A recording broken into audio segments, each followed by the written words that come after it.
Стожерот на туризмологијата, најстариот факултет за туризам на Балканот, лоциран во Охрид, кој 5 децении продуцира кадри, годишно запишувајќи по 800 студенти, сега од 5 нижили се обидува да ги задржи и мотивира идните академски граѓани. Тоа се должи пред се на отворањето на голем број приватни, но и државни универзитети.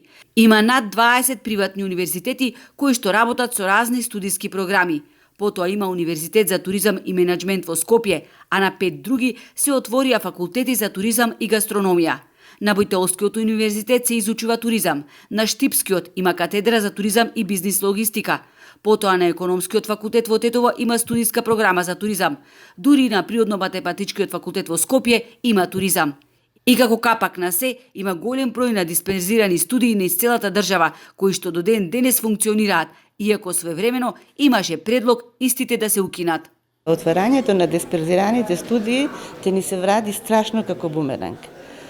Значи, ако анализирате, нема ниту во една земја која што гледа и држи до квалитетно образование, ваков бум на дисперзирани студии. Се отворија, да не споменувам, колку државни универзитети, а да не зборувам колку приватни универзитети. За сето тоа треба да се направи понатака една длабока анализа, една длабока ревизија.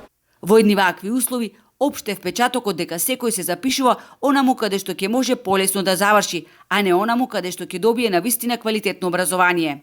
Еден неквалитетен кадар кој што ќе излезе и кој што ќе седне на одредено работно место со низа одговорности и донесени низа одлуки кои што не подлежат на добри знаења, сознание и не соодействуваат со она што треба да се донесе како правилна одлука, има далекосежни последици. Во ова време кога навистина уписот на студенти е драстично опаднат, кога туризмот и гастрономијата се студираат на многу други институции во државата, значи во минимум 5 дополнителни институции има вакви студиски програми, веќе се соочуваме со една, може да се каже, и нелојална конкуренција.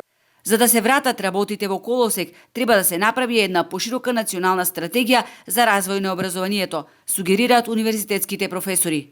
И во едно вакво турбулентно време, сепак успехот на студентите говори дека факултетот за туризам станува препознатлив, посебно на гастрономски план, и дека може да се зголеми интересот за студирање и да продуцира кадри кои потоа би останале во Охрид, а не со празен стомак да бараат работа во странство.